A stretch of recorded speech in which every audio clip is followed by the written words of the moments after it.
So, you got your offer. Now what?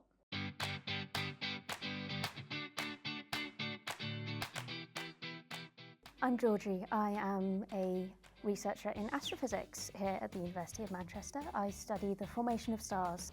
Hi, my name's Rachel and I'm a PhD researcher at the University of Manchester, and I'm studying the future of sustainable clothing in the UK. Hi, I'm Omar. I'm a first year PhD student here at the University of Manchester, and I'm researching flexor tendons, specifically the ones in the hand. If you're worrying about a visa, if you're worrying about accommodation, where to stay, if you want to have a job while you're researching, all of that extra around stuff, you don't want to be dealing with when you're just starting as a postgrad. So it's best to get that kind of thing sorted before you arrive. So I came to this project starting fresh, and one of the things I did to prepare over the summer was to just find some interesting journals that sort of either referenced or had my supervisor in them, or ones that talked about my specialty. And I think even if I wasn't to have done anything, you still have plenty of time to acclimatize and get used to the system before you have to start doing, real work. It's not from the very first day you're inundated with stuff. You have the flexibility to learn stuff as you go. What I've learnt is that if you don't prioritise yourself, then the PhD isn't going to get done. So whatever you need as a PhD researcher, you are number one priority at the end of the day, and don't ever let anyone tell you any different. So I did attend some of the offer holder webinars, and I found them really useful. There was a lot of like-minded people there, and I got to ask the questions that have sort of been in the back of my mind all summer long, and I'd really recommend you to go as well. It was interesting to hear from people who were already here and who were doing similar topics to me, and to get their advice, to get their perspective on if I should be doing things, what I had to do, what I didn't have to do.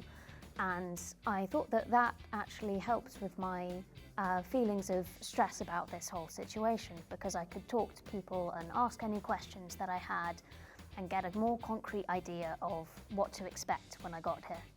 Make sure you actually speak to your supervisors as soon as possible to understand what you actually need to do for a PhD. Not for publishing, not for conferences, but literally what is required for your PhD, so you know you can actually get what you need to done. Before I came here and started work properly, I didn't have too much contact with him. I contacted him initially when I was applying, and he helped me with that process. And then I asked him for some recommendations for things that I should be reading to prepare for my PhD, maybe some review articles, recent sort of updates, and he gave me a few of them, gave me a steer on sort of what kind of things I should be looking at. But generally when I arrived, that was when that relationship started to really take off. So my favorite thing about the University of Manchester, and it's actually the reason that I've been here for several years now, it's the opportunities. If you just pay attention to your emails and have a look on LinkedIn, even Eventbrite, you'll find lots of events and things going on around you. That it's not very hard to, request to join groups or attend these meetings. And when you're there, you can network, and there's just a plethora of things to do. And it's been great fun so far. There's a lot of interdisciplinary opportunities and people to work with across different departments, and actually there's a lot of potential there that's really unique, which is what I love. And also the city, I've been here for quite a while now, and it's by far my favourite city to work in, and there's lots of opportunity and places to chill out as well. The Manchester Museum, it's just a very interesting place to go, and the cafe does good sandwiches. The Northern Quarter for some amazing gigs and concerts for seeing completely different artists. And if you're after amazing wings, I'd recommend Bunny Jackson's. It is a bar, but they serve food for very good prices as well.